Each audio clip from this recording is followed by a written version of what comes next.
Hello, everybody, and welcome to Picking Up the Crap, my series that analyze the NPD hardware and software sales numbers for the North American video game market. I'm your host, the one, the only Jodecideion.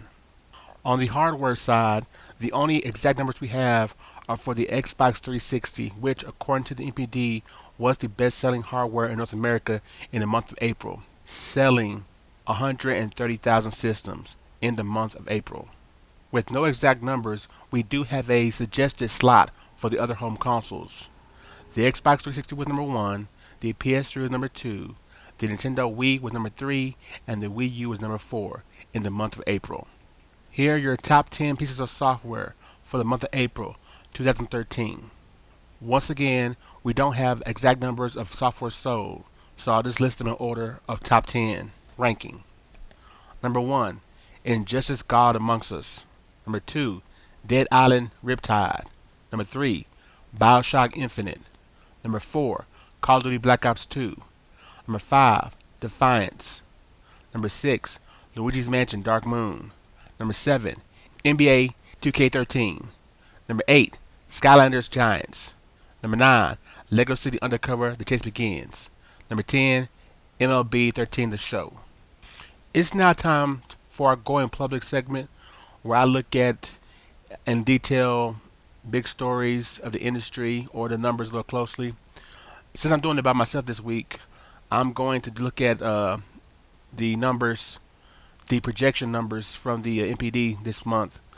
Uh, kind of analyze them a little bit for you, give you my ideas and explanations of what's going on. First, I want to give you the estimate numbers for the hardware. These are numbers that are not accurate because they've not been confirmed.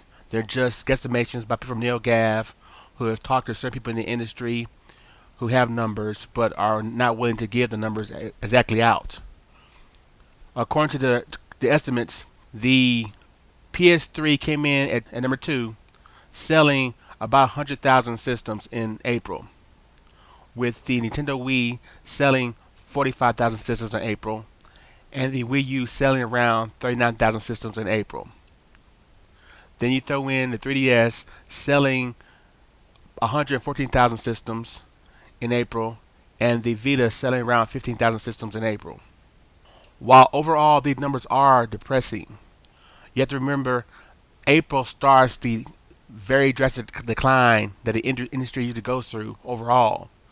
Once springtime comes and the summer months, game sales drop dramatically, and they've done this for years. Then also you have consoles that are now 7, 8 years old. So I definitely understand the 360 and the PS3 not having huge numbers.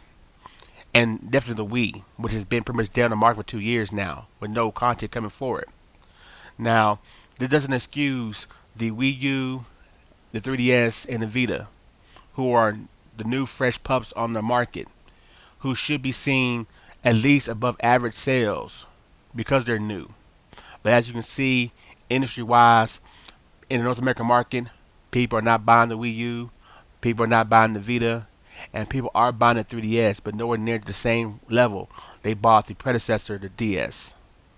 Next, I want to talk about software real quick. According to the NPD, and I believe Nintendo numbers, Luigi's Mansion, which ranked number 6, I believe, in the NPD this month, sold combined, digitally and physically, 140,000 copies.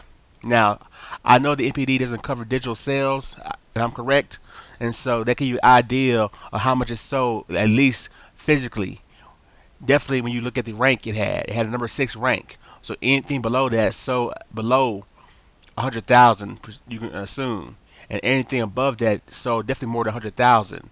How much, we're not sure, but I want you to know that this is the second month, I believe, after the launch of two major titles for the 360 and the PS3. First party titles, big, very big, AAA, big name franchises, Gears of War and Gods of War. They were all prequels. They're both prequel games released in the series, but still, they're part of the main. They're part of the main franchise, which has a huge following. At least I assume they do. Yeah, both of these games are not in the top 10 of the NPD for the following month.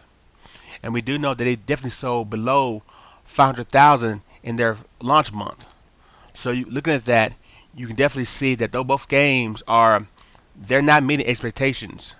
I'm not going to sit here and call them bombs, but games like that, with the user base they have already on their home consoles, which already has a huge user base in the territory they're selling to, the Xbox has about a 40 million user base in the United States, and the PS3 has around 26 million user base.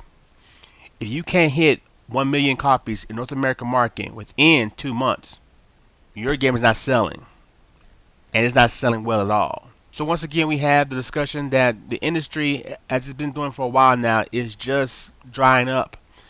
We need new consoles to see if that's what is that what it really is. Are people just not interested in buying these new games on these old consoles because they feel the the games are not bringing the new to the table? You know, I'm a person who believes that new consoles are not going to change any of these games. If the game is just not that fun and that's worth buying, it's just not that fun, it's not worth buying, regardless of how shiny, how more bright it is or shinier it is now. Still, you know, we have to give the benefit of the doubt to see if that's actually a wrong assumption. But when you look at the 3DS, the Vita, the Wii U, which to a certain part still suffer from games that could have been on consoles beforehand, it makes you wonder the fate of the Xbox One and PS4, especially with the games they plan to launch with. So, for Pick Up the Crap, April edition, this is your boy, the one and only Jodecideion. I'll see you next month. Take care.